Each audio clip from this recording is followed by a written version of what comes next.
every position. It almost looks like they got their roster from the Olympic relay team and threw them all on the football field. Not to say that they can't run routes and catch either, because they can do that. So they're a special group, and you can see why they're there. Robert Saleh, the 49ers defensive coordinator, talking about the Chiefs receivers. And, the problem is the 49ers defense is very well constructed to cover you for a short period of time. The longer you have to run around, the harder it's going to be for that secondary to keep track of Tyreek Hill, Travis Kelce, Sammy Watkins, Mecole Hardman, throw Demarcus Robinson into there as well.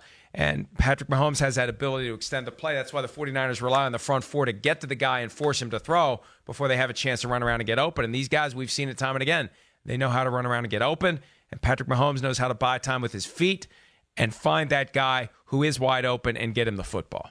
Yeah, it's the combo of Patrick Mahomes being able to slide in the pocket, and the Chiefs really, too, somehow they have found a way to get every fast guy in football on one roster, because it feels like every time you watch them, there's a new guy running down the field, and no one can keep up with him. And oh, yeah, you forgot Travis Kelce underneath all of that. So it's going to be very interesting what happens. And more than anything, Mike, the interesting matchup is whoever Richard Sherman's guarding, because the 49ers have been great this year for a lot of reasons, but one of the biggest reasons is Richard Sherman has been great, and he's great in coverage, and you basically can say he's got his guy and he's not going to get beat.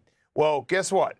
The one type of receiver that Richard Sherman does struggle with historically is basically every receiver on the Chiefs, and Tyreek Hill, most importantly, is like the almost like a caricature of every receiver that Richard Sherman struggles with. He's fast. He won't get he can get around Richard Sherman. He's not going to let Richard Sherman body him. Once he's by him, he's gone. Richard Sherman historically has always done well with bigger receivers who try to use their body because he's a big guy himself.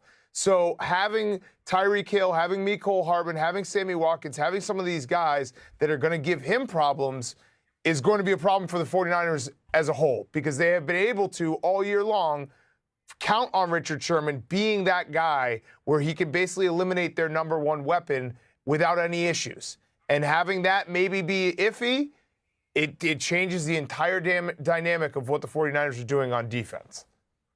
I just want the record to be clear that these are all comments that came from Dan Big Cat Katz, not me, lest I be dubbed a hater for calling into question the skills and abilities of Richard Sherman, who has been great this year.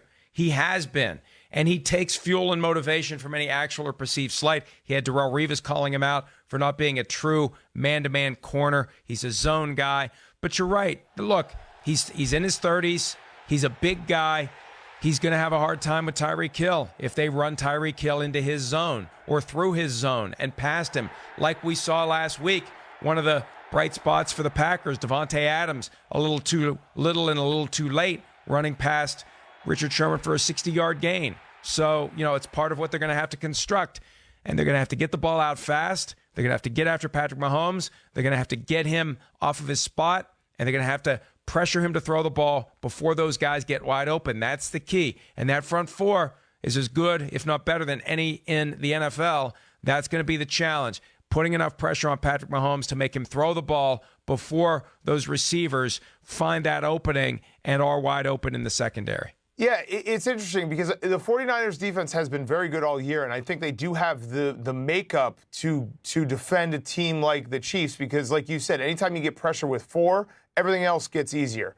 The thing with the Chiefs, though, is you can guard one of them. You can guard Travis Kelce. You can guard Tyreek Hill. You can't guard all of them.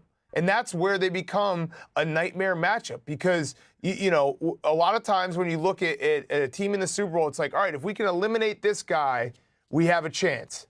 The Chiefs have four of this guys, so they can beat you so many different ways. And, Patrick Mahomes is the one throwing the ball. It becomes a nightmare matchup, and I have to imagine Robert Saleh has not had a lot of sleep this week or next week. And if you're going to put a spy on Patrick Mahomes in anticipation of him running the ball, it can't be Rashaan Evans, who fell for the okey-doke head fake. It's got to be a guy with the athleticism to track Patrick Mahomes down and not let him get past the second level of the defense. More PFT Live after this. Hi, I'm Mike Tirico, and thanks for watching. Make sure to hit subscribe for the latest news and highlights from NBC Sports.